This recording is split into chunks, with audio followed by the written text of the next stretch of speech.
Left, right, left, right, left, right. Keeping an eye out for the action is a tough ask when you're an exhausted parent. But with so much going on, you just can't afford to shut them both. Think what you might miss. Come on, little reed warbler. I promise there are no snakes tonight. But there could be some fledging. Eyes open. It's time for Springwatch.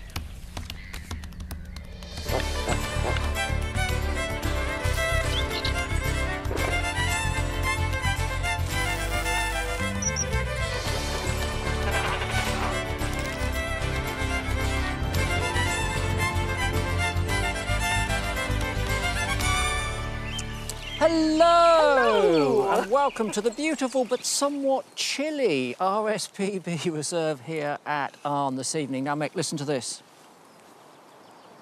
The sounds of nature. Because that music you've just heard in the titles there is the last music you're going to hear tonight. Tonight is one of our natural sounds episodes. So only the sounds of nature coming up tonight and much more besides. If you were watching last night, you'll know that we invited street artist ATM to paint a mural down at the RSPB Cafe. We can catch up with his progress now. There we are. He's made quite a lot of progress, Mick. That's amazing. I love the colour. That's really beautiful, isn't it? Yeah, bow heather coming in there. We've got the Dartford warbler, sand lizard. He's onto the nightjar and working on the wasp. And you can keep up to date with his progress by watching that on our live cameras. But as I say, we've got a stonking show tonight. I know many of you were very excited earlier when we showed you a fly on some squirrel poo. Masses of Twitter response. It was extraordinary, absolutely extraordinary. But tonight we've got the fly to end all flies. It's the biggest fly we've ever had on Springwatch. Carnus hemapterus. It's the fly to end all flies. That's it. Everyone's glued to their sofas now. They're not moving, Chris. They're not moving. We've got art, we've got beauty, we've got flies. We might even have some fledging for you. I'm going to leave you with that tease and take you to the beauty of Arne first. Because so many evenings that we've been here, we've had these beautiful sunsets. Absolutely stunning. And as the sun dips, the nightjars take flight with a flash of white on the male's wings there. They're off into the darkness. In the day, in the woodland, the delicate firecrest is seen catching prey. Highly likely that one's got a nest and it's off to feed the chicks. What about this beauty? This is a male silver-studded blue butterfly, and as it opens its wings, you can see that exquisite colour. From butterflies to the lecking longhorn moth. Ridiculously long antennae. That's what I call bonkers antennae, Chris. Beautiful. Look at that. Beautiful, but bonkers. I wish. And what about the really little stuff? The rare heath crab spider. That's the male, the dark one. But look at this pink one. That is the female. Definitely the prettier of the two. Stunning, that pink. I know. Isn't it? How many pink spiders do you get? Very few. And that one is what we call an aggressive mimic, because it's using that pink coloration to hide from its prey. It rests on heather flowers, pink as well, and it grabs bees that come to drink the nectar. Amazing stuff there. Hey, listen, loads of appreciation for the flies, we know that, but the botanists aren't happy because we haven't had many plants. Well, I went out at the weekend, so did Iolo Williams, to see this. This is a remarkable lizard orchid, one of 6 that we found at a secret site in the south of England. Very rare, presumed extinct by 1900s after the Victorians had dug most of them up, but they subsequently reappeared and they do crop up sporadically, and you can see the flowers there said to resemble little lizards with the frilly legs and long tail. But the biggest thing was the smell. Honestly, as soon as you got near them, the stench of goat. I wondered what you did. I was stepping aside a bit. I think you brought one back. They have this rich goat smell because they are pollinated by night-flying moths. Sensational. Was it really potent? It was very, very potent. I knelt down. I was almost overcome. Oh, that's... How lovely. How lovely. Should we check out our nests now? Indeed, indeed. Now, look, we've been on the brink of fledging with some of our nests, and one that you might have been watching was our reed warblers. Look at this. They're bursting out of that, albeit flexible little nest. There are 5 youngsters in there Still being fed by the adults, mainly a diet of flies and beetles. But as you can see, there's not much room and they're looking very well developed. Well, this morning, just after 6:30, the first one took a leap of faith. And that was soon followed by the second. When I say leap of faith, they're effectively stepping out into the very dense reeds there. 7:30, the third one left, leaving 2 behind. And here we go, bit of preening, last minute preparation. And then this one again steps off, leaving 1 behind. There's always one that's a little bit risk averse, hanging out to the last moment, and it does eventually take a tentative step out into the reeds. They won't go very far. The adults will be coming back to that proximity of that nest, giving a little call and continuing to feed them. They'll look after them for the next, I don't know, 10 or 12 days, and then those adults will start another clutch of eggs, another brood of youngsters, and then they'll all be mature by the time we get to mid-September, and they'll fly off to sub-Saharan Africa. A remarkable feat when you think that these things weigh the same as a pencil. We can have a look at them live now, because I think they are they're still around. there. Yeah. Very difficult to see, but right in the middle there. So this is our nest cam, which means they haven't moved very far. Oh, yeah, you can just catch a glimpse of one moving there. So, yeah, they haven't gone very far. But, of course, it's not a case of all of the chicks in one basket here. So, again, thinking of the predation that we saw last night, this strategy of dispersing as quickly as you possibly can certainly makes sense. It's been a good day, let me tell you that. And I've got a very big smile on my face as I take you live to our blue tit nest camera. And you can see it's empty there. It's not been predated. It fledged and the crowd went wild. Yes!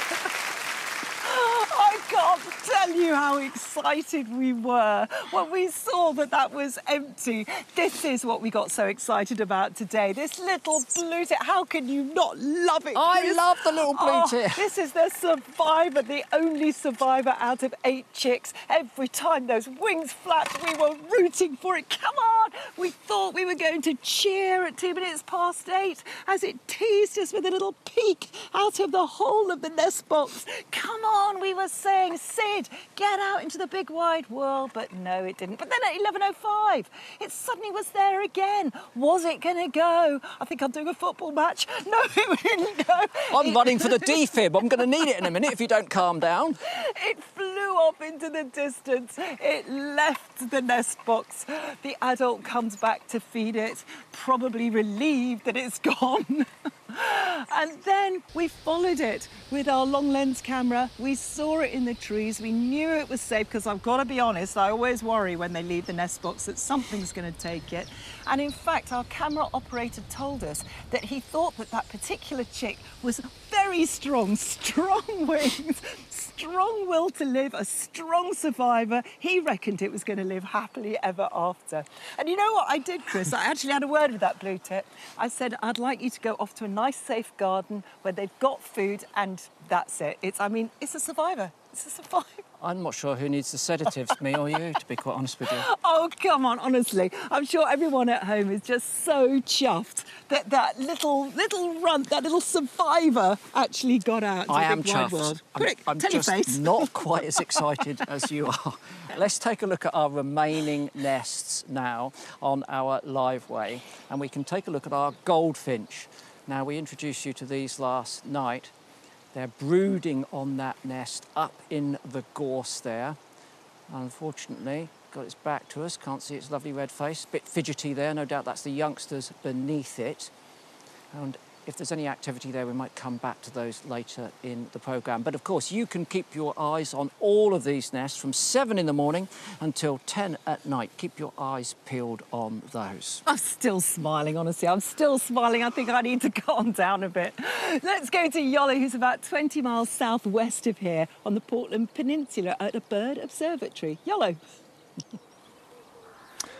Yes, indeed. Welcome to Portland, or the Isle of Portland as the locals call it, and more specifically, welcome to the old Lower Lighthouse, now the site of the Portland Bird Observatory. And this place is fantastic for migrant birds, especially in spring.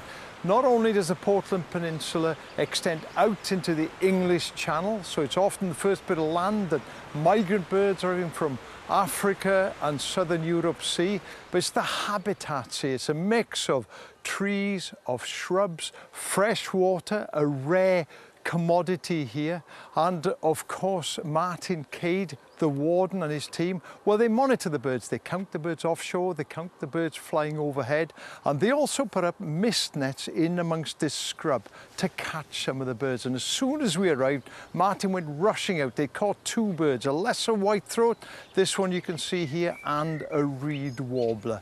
Now, Martin has ringed in his career hundreds of thousands of birds.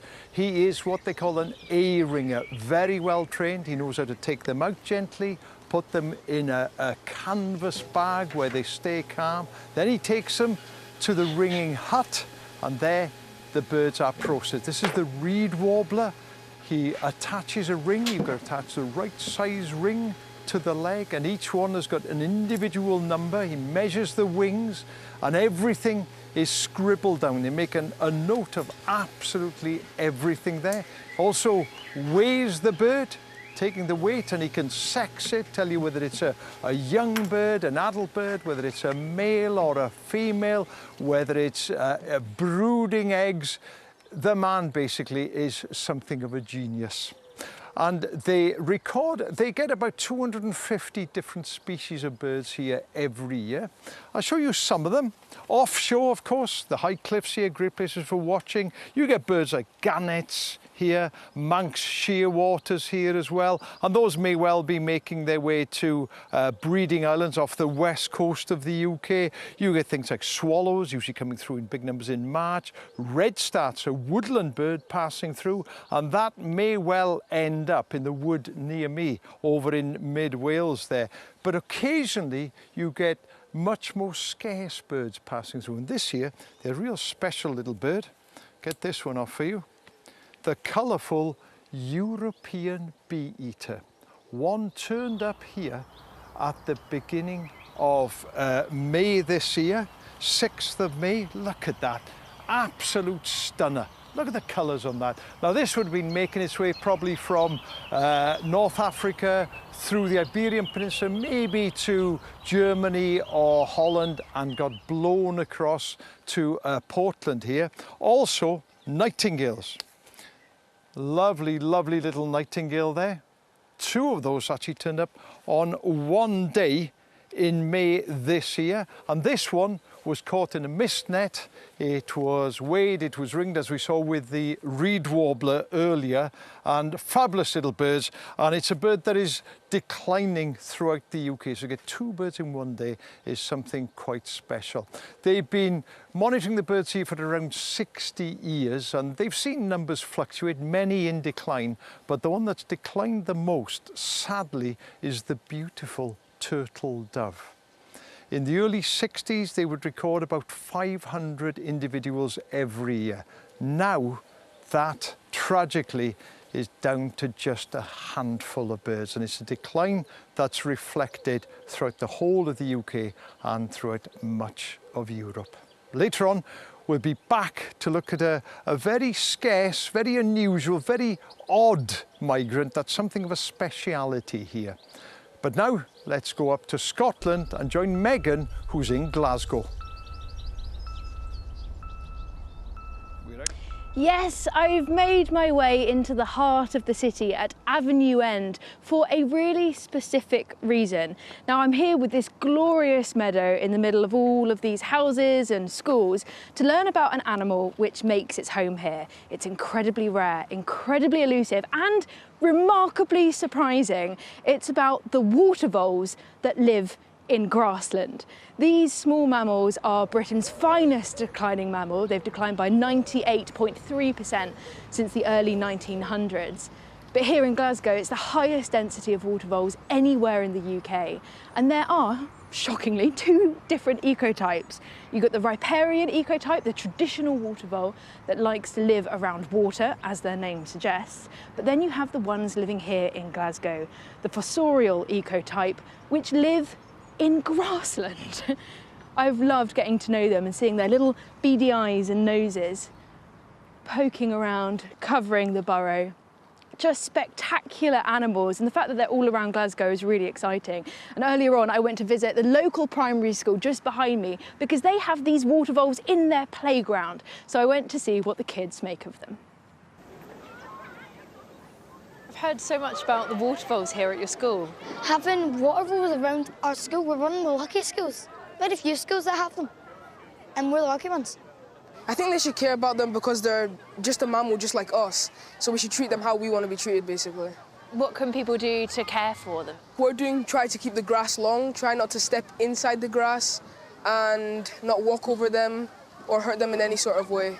To think that we have them in our school and there's not many of them left is just crazy. Do you feel really lucky? Yeah.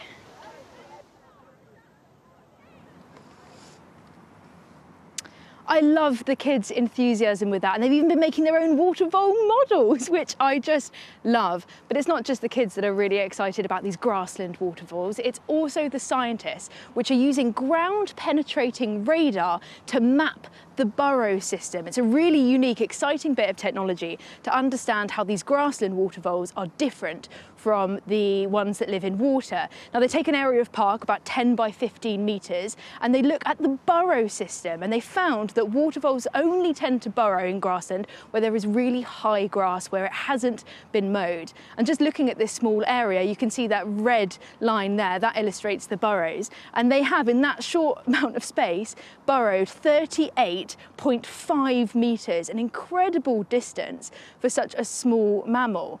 But looking at the differences, they have two main structural differences compared to watery water voles, in the fact that they really need long grass. They won't burrow on short grass, and also the structure of how they work, their burrow system. So if I sit down here, I've got my water vole system here. Now you can imagine the water voles taking refuge along the riverway or along the banks. That's where they used to transport themselves. But they have different sections where they will come up. So they've got this entrance here where they'll come up for their sleeping chamber perhaps, and then along the bank they can go up here to their food chamber. It's very separate, very different, and they are more territorial than our grassland water voles, which are illustrated over here. So here they live in the grass, in the banks, they have one entrance, and then they have this system which is along the same plane, it's along the same angle, and they've got all of these different connecting tunnels, and they'll have different chambers for food, different chambers for sleeping, as you can see here, and they are much less territorial. So they are only about 22.4% overlap of territory, so they're much more communal, whereas the water voles only about 7.7% territorial overlap. So huge difference between these two different ecotypes, but so important that we go and preserve both. As I said, Britain's fastest declining mammal, and it's such a simple fix that we can do to support them. Letting our areas grow wild, letting our grass grow up will help not only the grassland water voles, but also the traditional water voles that make their home along the river as well. They're such a beautiful animal and they're such a treat to see. And in the heart of a city centre, it couldn't get much better than that. Now let's head back down to RSPB Arne, where Chris and Michaela are waiting to give us an update on the gorgeous nests. Thanks, Megs. I love that. Ground-penetrating radar. That's normally the domain of Alice Roberts and archaeology, but it's being used here to map those tunnels, which is absolutely fantastic. I love that. Well, from technology back to a big smile, because we're on a Fledge Fest today, let me tell you. We've had the reed warblers, we've had Sid, and now the kestrels. I'm going to take you first live to the kestrel nest. This might surprise you because it's not completely empty. Look at it looking at us. There are 2 kestrels still in the nest box. So that means 3 have gone, 2 are left. But you can see they're still keen, they're still looking out onto the horizon. But let's have a look at what happened when those 3 decided to go. This morning at 7:03, all 5 were in the box. I just love that view. I couldn't get enough of it. They're all there, they're all keen to go, they're all looking out. We saw loads of wing flapping. We knew that they were going to go in the next day or 2, and one went. Now you may think that's the first one, that was actually the second one. So that was at 12:58, the second one went, the first one had already gone. 1:06, the third fledged, and then there we go. There are 3 of them, and I got so excited. I was actually having my lunch at about 1 o'clock, so I thought, let's go and see them because it's very near where we were having lunch. Salad. So I rushed out to have a look myself. Small salad.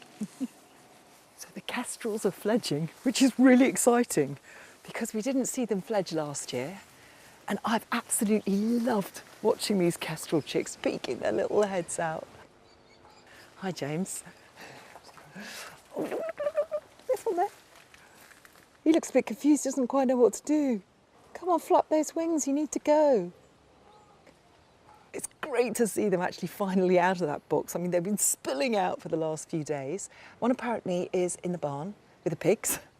One is just behind this trailer. One's on the floor. So there are still 2 left in the box. There's one that's much smaller. Oh, come on, I want to see you come out.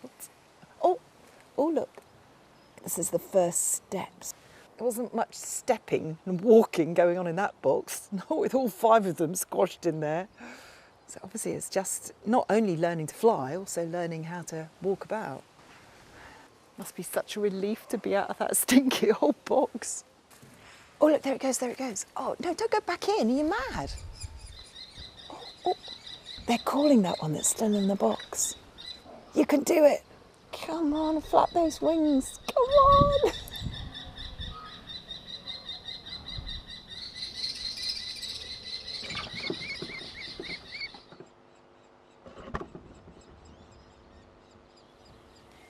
And at the end there, you saw the adult come back in to the 2 chicks that are left in the box. So we're keeping our eye on those because I doubt they're going to come out once the light starts to go. So it'll probably be tomorrow morning. But can I just say? Yes. That I actually said they would go today. I did. I made a prediction when I was in the truck. I actually thought I'd be wrong. So the one time I thought I was going to be wrong, I was right. I don't remember. Does anyone here remember that? Anyone here? I'm not seeing any. No one's nodding back here. On the iPlayer. No one's nodding. Right. No one's nodding. I tell you what. Let's go from one small, albeit cute predator to something altogether slightly more ferocious. Our goshawks. We can take a look at them live. We've got 2 in the nest here. These are being filmed under special licence from Natural England. They're Schedule 1 birds. Very, very rare. Now, there's no danger of these birds fledging before the end of the week, but they've certainly matured a lot. Look at them, just a few days ago. You can see a lot more down there, very similar in size, possibly the same sex. We know that in this species there's strong sexual dimorphism. Females much bigger than males, but look at the feet! They're The enormous. size of those feet, they mean business, don't they? Been doing quite a lot of exercise, as we frequently see with these birds. And also a bit of semi-branching. These birds have been on the edge of their nest, stepping out. But look at this.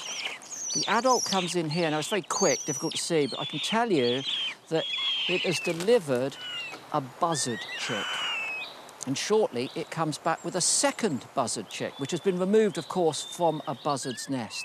And we've seen this frequently. Our male, early in the series, emptied a song thrush's nest. So they do raid nest for chicks. And in some places, they take a lot of buzzards. A study done in Finland showed that buzzard mortality between 8 and 33% was down to goshawks. And I've seen them taking buzzards in the woods where I live in the New Forest. Again, chicks from the nest. Is that a problem for buzzards?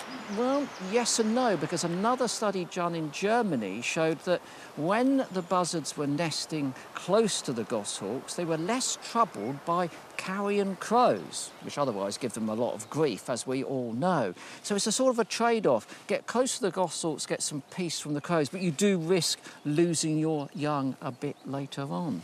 Fabulous birds to see. We haven't really featured them that much, so it's lovely to have a proper Cracking look at views them. of a goshawk there. Well, from our nests to rivers, and I think most of us know that our rivers these days are polluted, mainly from sewage and agricultural runoff. But the cause of some of the pollution will probably come as a surprise to most of us.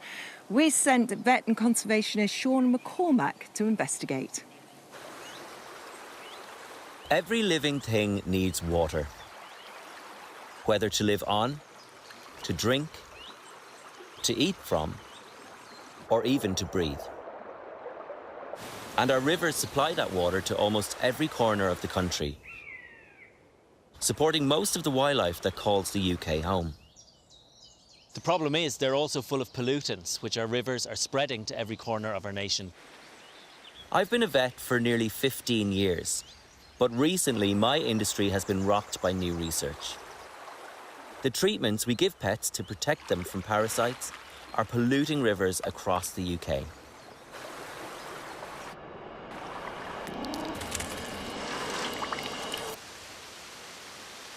These are some standard flea and tick treatments you can buy in the supermarket or in the pet shop. These ones contain fipronil and this one imidacloprid. If you're a pet owner, you might have used one recently yourself. You just take the little spot-on treatment of liquid and put it on the skin on the back of your dog or cat's neck. Now, they are really potent by design. A single pipette will cover an entire animal for 28 days, killing any flea or tick it comes in contact with. But it's not just ticks and fleas. They'll kill any insect. It's estimated that one drop can kill 25 million bees. And in water, these chemicals can travel over 3/4 of a mile down a river. Professor David Golson from the University of Sussex has spent decades studying the impact pesticides are having on the UK's insects. And he's overseen several studies on flea treatment pesticides in the environment. So how prevalent are they in our rivers nationwide? When we looked at the data, 99% of English rivers contained fipronil, and 66% also contained imidacloprid. So there's two really potent insecticides swirling around into our rivers. But then when we looked carefully, we realised that there were rivers in Scotland and parts of North Wales, and the concentrations turning up are way higher than what are deemed to be acceptable for insect life. There are thousands of species of wild native aquatic insect in the UK, and all of them in England are basically bathed in a soup of neurotoxin from birth to death. David and his team tested 98 dogs with spot-on treatments. 28 days later, the dogs still tested positive for the chemicals. The pesticides were also being found in wastewater after bathing them, and even from owners washing their own hands. Roughly half of all households in the UK own a pet, and surveys suggest a third of pet owners subscribe to year-round monthly flea treatments, meaning around 85 million treatments could be entering our rivers from households through our sewer system each year. And I guess the bigger picture is that our insects are already under attack from all directions and in massive decline for various reasons. It's pretty terrifying, you know, the data suggesting butterflies in the UK are down by about 50% since I was a kid. Yeah. So we know insects are suffering massive declines, and it's about 70% of all the species we have are some kind of insect or other. So anything that poses a threat to them is a threat to the whole ecosystem. Criticism of pesticide use in farming and gardening led to several bans by 2018. These included fipronil and imidacloprid. But worryingly, they're still used in veterinary medicine. Testing data shows that from 2018 to January this year, these chemicals were found over 5,500 times across rivers in England. Today, I've joined the River Wire Trust and their head of science, Dr. Heather Stott, to survey for aquatic insects. Most rivers are more affected by these toxins downstream from wastewater treatment works. So today, we're starting our surveys upstream to see what a healthy river should look like. We found no indication of imidacloprid or fipronil at this site. So yeah, we're quite happy that this is a pretty good site for high water quality, supporting a wide range of aquatic species. So we have a lot of flap-headed mayfly, and we have smaller mayfly. We've also got some cased caddis and caseless caddis. Yeah. We're pretty good here, and I think the diversity of organisms that we can see in front of us today really demonstrates that. The diversity and the abundance as well. Yeah. There's quite a lot, isn't there? When testing for pesticides, Heather and the team looked at 30 sites along the river. Near urban areas, 75% contained fipronil and/or imidacloprid, and most of the sites below waste treatment waterworks contain these pesticides. We've travelled 500 metres downstream, so we're now below the wastewater treatment works to test one of these areas for aquatic life. So We've got far fewer invertebrates in terms of total number than the last site. The difference is quite staggering. We've got a caseless caddis. We do have mayflies, but the number is far, far lower. All of these invertebrates are very sensitive to those neurotoxins. Yeah. So we do know it's a chronic problem. It's kind of striking, the numbers difference, isn't it? Yeah. It's like night and day. Insects aren't the only animals impacted by pesticides. In 2013, a study in the Netherlands found bird life dropped 30% when these chemicals were found in the environment. This study is cited as proof they can kill off the base of the food chain. Without the base of our food web, our vertebrate communities would cease to exist, and many of our plant species are relying on invertebrates. Yeah. So it would just be total ecosystem collapse if we lost invertebrates from the watercourse. The government told us that while these pesticides protect both animal and human health, it does recognise the concerns with flea and tick treatments being detected in UK waters, and that it has set up an expert group to consider how we can best reduce the impacts of pharmaceuticals on the environment. The veterinary industry is also discussing the issue widely. The sale of flea treatments in the UK is worth around £700 million and seen as a vital part of pet care. Dr. Anna Judson is the president of the British Veterinary Association, which represents the vet industry.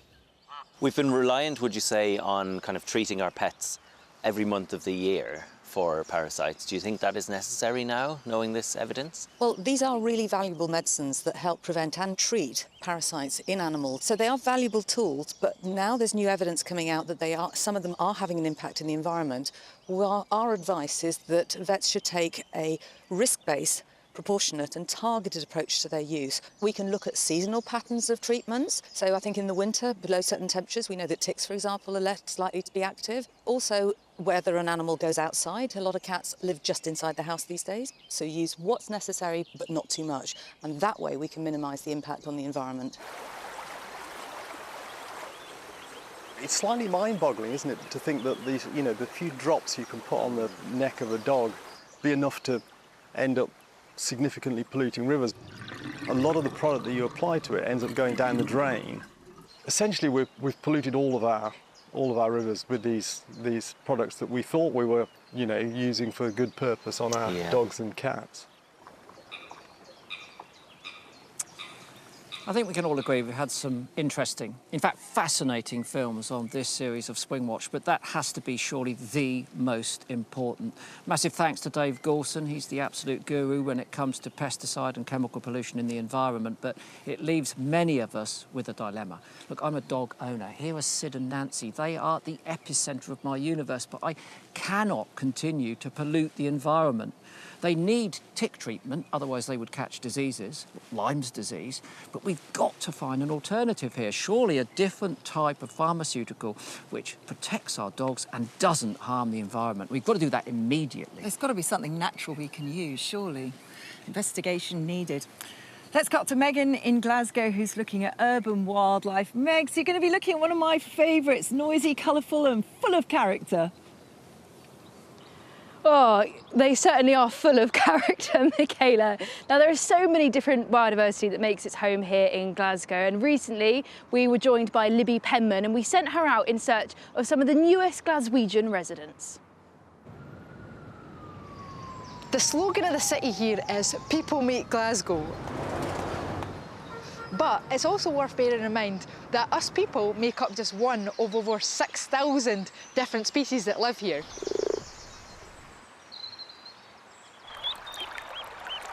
So it's safe to say, when it comes to wildlife, there's plenty to see.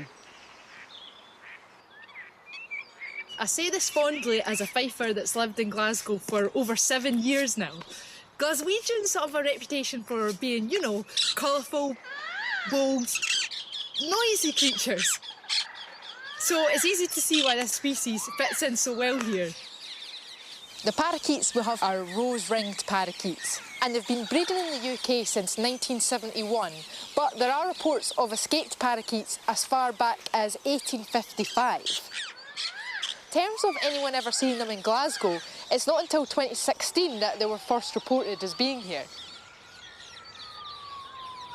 I don't know if you can hear that, but we've got in the background like police sirens going on and motorbikes, but also there's like tropical squawking all above my head. I have to say, it's way easier to film these guys in the winter than now in the spring because their feathers just blend in so perfectly with the leaves. It's actually a bit of a nightmare to spot them. They are non-native species, so their presence can cause problems. They roost earlier than many other birds and use hollows and cavities carved out by the hard graft of other species, rather than making their own. This could lead to some native birds being pushed out of their regular nest sites. In all the years coming to the parakeets here, I've never seen this before. There's bees coming in and out of the nest hole cavity, and I really wonder how they're all getting along. Like, the parakeets are still using that nest hole, and the bees are coming out as well. I mean, it's very city-like. You don't always get to choose your neighbours. Really interesting living situation. This spot here is just, perfect dichotomy of urban nature. It just seems like it shouldn't work, but it's all happening in this one spot. Libby is such a fantastic filmmaker. I'm really pleased that she's joining us, and she raises that conversation about parakeets, which, as she says, are a non-native species. Originally, they came from sub-Saharan Africa and Asia, and they're really adaptable. They can live everything from forests to deserts, and now, of course, in the heart of UK cities too. And we have this prop here, this map, and you can see this isn't where they've settled, this is where they've been spotted. So everywhere, of course, from the south coast of England all the way up, even at the very most northern point of Scotland before getting to Shetland. Now, these birds are so successful that they're making a home absolutely everywhere, and scientists have done genetic studies looking at where they originated from. And it's thought that they come from southern Asia, places like Pakistan, where the temperatures are slightly cooler, which is why perhaps they're so successful here as well. And as early nesters, as Libby said, they outcompete with our early nesters, things like nuthatches and owls. And these birds, the parakeets, they are able to nest in natural tree cavities. They don't create their own nest, therefore it's a highly competitive resource. But because parakeets are so numerous in our cities now, it's no wonder they have become a part of our food chain. We've seen excellent photos of sparrowhawks taking parakeets, which is quite something. What a very vivid bird. And also other species like peregrine falcons. One study looking at all over the UK at 31 different live nest cameras across 27 cities looked at the diet of the peregrine falcon. And interestingly, in London is where things started to change. So during lockdown, when there weren't as many people around dropping food, pigeons plummeted. And pigeons are, of course, peregrine falcons' favourite source of food, especially in the heart of the cities. But this is when the peregrines decided to change their focus, and they were then going after the parakeets instead. And 1/3 of London's parakeets were predominantly fed a diet of parakeets. Really interesting stuff, lots of important science going on there.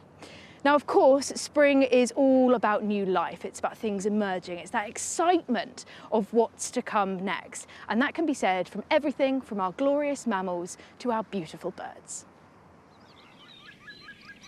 Spring arrives across the countryside.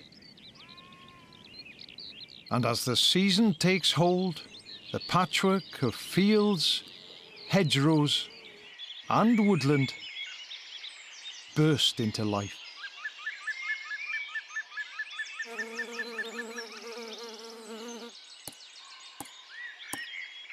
Setting the perfect backdrop for the season's new arrivals.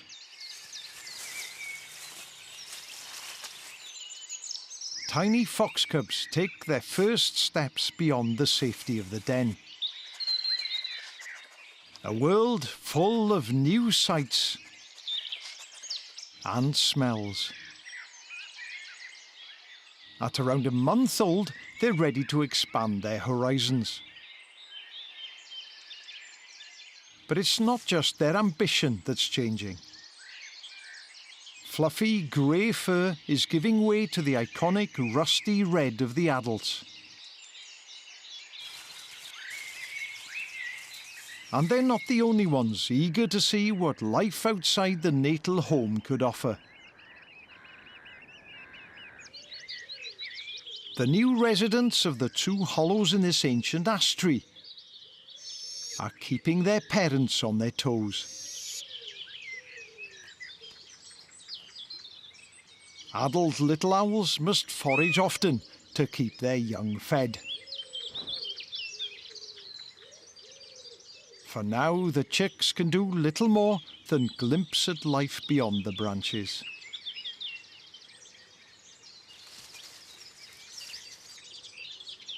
They're totally reliant on their patient and committed parents. Fortunately, this varied landscape offers everything the growing family needs. And little owls are master hunters. With eyes fixed in their sockets, they keep their gaze firmly locked on their prey. An evolutionary masterpiece that rarely lets them down.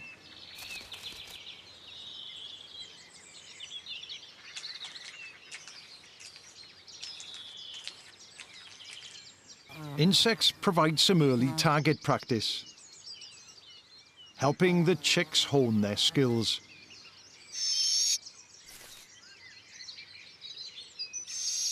But they're no substitute for a real meal.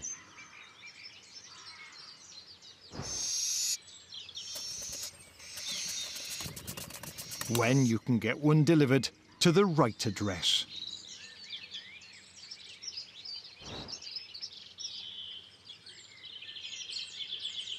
At around 5 months old, the foxcubs are becoming more adventurous, leaving the shelter of the woods by day to explore the nearby fields.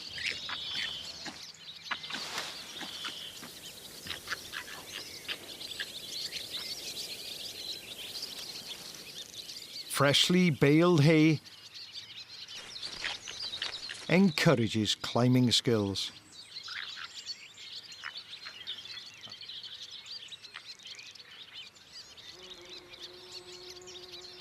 And from the newly cut grass, emerging bugs entertain their curiosity.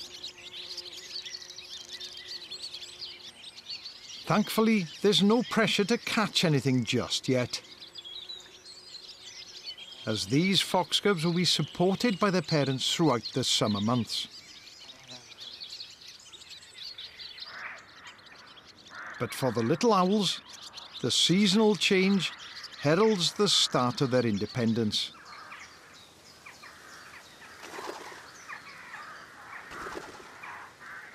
They branch out into the ash's boughs. Here they finally have room to stretch the legs and expand their flight muscles.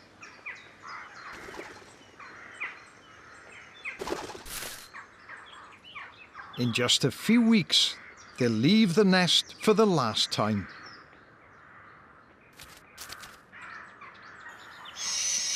Once fledged, they stay close to their home until early autumn, when they must set out in search of a home of their own. I do like a little owl, and do you know what? Tomorrow night we're going to bring you live little owls. Now, by live little owls, I don't mean live little owls as in live badgers. Live badgers never turn up. Live little owls we will have for you tomorrow night. Welcome back to Portland Bird Reserve. Now, earlier on, we looked at some of the spring migrant birds that turn up here, and we're now going to look at a bird. It's a scarce migrant. It's very colourful. It's very unique. That's become something of a speciality here on Portland. I'm talking about the hoopoe. Now, about 100 hoopoe turn up in the UK every year, they reckon. Well, this year so far on Portland alone, we've had 6. And look at it, beautiful bird. Lovely pinky orange colour, black wings, and that long crest there with those black tips and the long bill. And earlier last year, I think they had 3 birds at exactly the same time. And 1 bird this year turned up at the local football ground, Portland United FC. I don't know if it's wearing the right colours, but look at that, isn't that brilliant? And often when they see hoopoe here, they turn up to feed on well-grazed fields, things like horse paddocks or lawns, areas that have been mown. They use that long bill to probe in the soil looking for invertebrates, and this one was at a cricket ground up in Yorkshire in 2000. And they're very confiding birds. You can get fairly close, but once that crest comes up, they're alarmed. Please leave well alone. They occasionally breed here as well. I remember memorably in 1996 when a pair bred just about 5 miles from my home in mid Wales, and the latest known breeding was in Leicestershire last year, 2023, when a pair reared 3 young. Now, birds have a special gland at the base of their tail. It's called the uropygial gland, and they use it to help preen their feathers. They put their beak at the entrance to the gland. You see the young goshawks doing it, the blue tits here as well. And then they preen every feather. It helps to keep those feathers in prime condition. But birds like cormorants will use it to help waterproof their feathers as well. It's vital. It's a really important gland. But in the hoopoe, it has other uses as well. Let me show you where it is. This is a cross section of a hoopoe here, and you see the uropygial gland there at the base of the back, just up at the top of the tail. And in the hoopoe, this gland will produce antimicrobial and antibacterial chemicals. So it helps to keep parasites off the adult birds. And the incubating female, remarkably, has a larger gland, because that will secrete extra fluid, which keeps parasites away from the eggs and the nest. And remarkably, when the female is alarmed whilst incubating, she will secrete more, because the secretions absolutely hum. They stink of rotting flesh. I know this because I've stuck this schnoz in a hoopoe's nest in France once. Memorable occasion, never ever repeated. And of course it is an anti-predator technique, and some of those chemicals are actually quite toxic. So if anything tries to take a bite, not only is it foul tasting, but it's vaguely toxic as well. So the lesson is, leave nesting hoopoes alone when you visit France or Spain or wherever you are. Cracking birds though. And from one bird with a foul smelling nest to another one at Arne, Chris and Michaela will explain. Thanks, Iolo. Yeah, foul-smelling hoopoe, foul-smelling lizard orchid. Smell plays a really important role in the natural world, of course. But, of course, hoopoe there, a cavity nester. And we've had plenty of cavity nesters here on our show this last couple of weeks. Our sand martins, I know they're in a man-made cavity, but they would normally excavate their own. Again, blue tits in a man-made box, but they'd normally be in a secure tree cavity. And, of course, our barn owls. Barn owls now, most of them nesting in barns and boxes, but they would have been nesting in hollow trees and in cavities in rocks. Why are they doing this? Well, quite simply because it protects them from predators. Well, whilst it does that, it does leave them open to other problems. It certainly does. So let's take a look at our barn owl. Beautiful barn owl. We've seen it in colour for the first time, that gorgeous heart face, but that's not what we're going to be focusing on. We're going to be focusing on inside the nest box. As Chris said, this is a man-made nest box, but look, there's loads of prey left there. Loads of dead things just sitting around being fed to those chicks. Little bits being taken off. Both adults doing really well, bringing in plenty of prey. And look at the size of the prey compared to the size of the chick. This was a few days ago. The adult goes out, but just look, the chick is left with that enormous bit of prey. Tries desperately hard to swallow it in one. We've seen this before, haven't we? You wonder whether it's ever going to get it down. Well, it took 8 minutes before it managed to scoff the lot. Head first, tail last. And then once it's all down, it almost looks like it's just going to fall over with the weight of it all. But let's now take our eyes away from the beautiful bird to the rather messy, disgusting nest box, because it is minging, that nest box. It's got flies, it's got bits of dead prey, it's got poo, it's got pellets. You know, you wouldn't want to be anywhere near that nest box. But let's focus in on just something our nest watchers noticed in the bottom of that nest box. If we zoom in, they noticed while they were really watching the owls, they took their eyes away from the chicks to this. And you can see it's a moth. Didn't know what type of moth it was, so our researchers contacted Tony Davis at Butterfly Conservation. He had a good look at it. You can see there are more than one, and they're all kind of making their home in the bottom of all of this mess that the barn owls have left. And anyway, Tony Davis reckoned it was a skin moth. That's what it's called. A skin moth. It sounds lovely, doesn't it? It certainly does. We can take a closer look at one here. Here is the skin moth, Menopsis livigella. They're quite common across the UK, and the larvae are active between December and March when they feed on animal remains, detritus in the nest, and those pellets, because they have a penchant for keratin. That's the fabric that makes up our fingernails and hair. And of course, those pellets are full of all of the hair of those regurgitated mammals. So here's a potential feast for the larvae of these moths. The adults here are not feeding, they're in the process of mating. And look at the one lower in your screen there. We presume that's a male. Look, fanning its wings, perhaps trying to impress a female in this fetid mess. And then, of course, she will lay her eggs and the larvae will feed in that mess there until the end of the year, and then the cycle will begin all over again. And these skin moths are quite like the clothes moths that you may unfortunately have in your home, which are feed on those organic things like cotton and wool. It's amazing though what goes on in that box. It's a whole ecosystem, because then our nest watchers noticed something else. They noticed the underarms of these little chicks. You can see they're very black. Wasn't the only one that had these black markings underneath its armpits. So they sent footage to Dr. Matt Stevens at the Hawke Conservancy Trust. Hadn't seen it that dark before.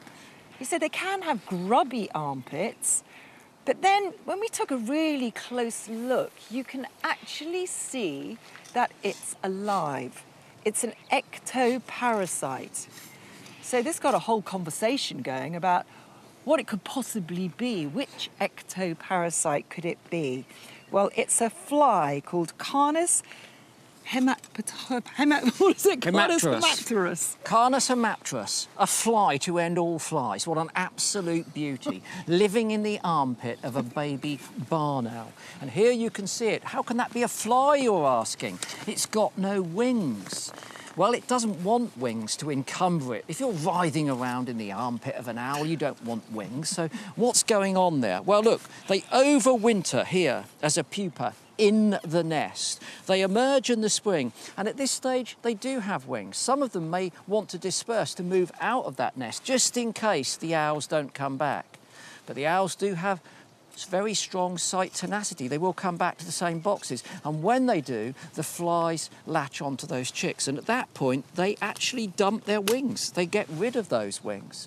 Then they go through the mating process. They lay their eggs in all of that detritus, the larvae hatch and start to feed, and the cycle goes on and on. What a fly. A whole ecology of invertebrates going on in one nest. Absolutely sensational.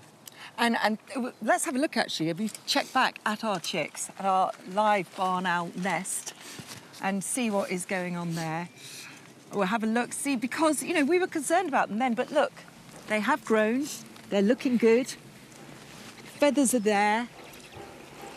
can't actually see underneath their Well, armpits. not any longer, not any longer. But they could have as many as 50 of these flies on them. And you might be thinking, is that going to cause them any harm? As you say, they're looking pretty healthy there. Well, studies have been done looking at kestrels, and they found that, in fact, the flies have almost negligible harm. It's much more the weather, food availability and predation that will impact their numbers. So here is not quite a symbiosis. These are parasites, there's no doubt about that, but there's a balance going on there, because obviously the flies don't want to exterminate their host, otherwise be up the creek the next year, wouldn't they?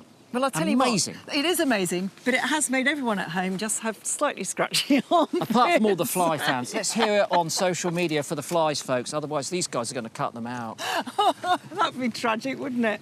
So if you are sitting on your sofa at home, just having a little bit of a scratch and you want a bit of a mindfulness moment, I think now's the time. And this is going to be lovely because it's got one of my favourite birds in it, the puffin.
Top seabird action, but I'll take a shag over a puffin any time. Nearly out of time now. Let's take a look at some of the photos you've sent in. We've got this lovely silhouette of a fox taken by Peter Scott. Look at that, Look at the silver light. rimlet, Look at the some light. bokeh, out of focus highlights. And what about this, the avocet? This was taken by George Lockwood. How many legs under there? That's ridiculous. Lots of the chicks, obviously, hiding underneath the adult. Great photo. That brings us to the end of tonight's show. What's coming up tomorrow? Well, we'll certainly be keeping our eyes on our kestrels, the two remaining ones in that nest box, to see when they fledge. And I'm going to be joining the wardens to look at the little tern colony on Chesil Beach.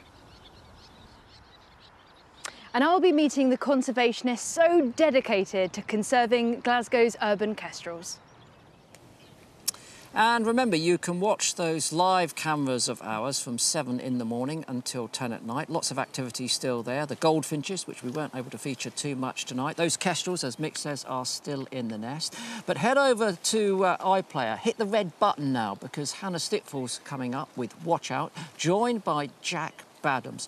Don't miss that. Do send us any questions and photographs that you've got. We've still got time to answer a few of those before the end of the season. And other than that, we'll see you tomorrow night at 8 o'clock. Good night. Find out how we can all nurture a deeper connection with nature through positive actions. The Open University invites you to take part in a citizen science project, Springtime Renewal, by sharing your experiences and exploring practical ways to help. To find out more and get involved, head over to bbc.co.uk/Springwatch and follow the links to the Open University.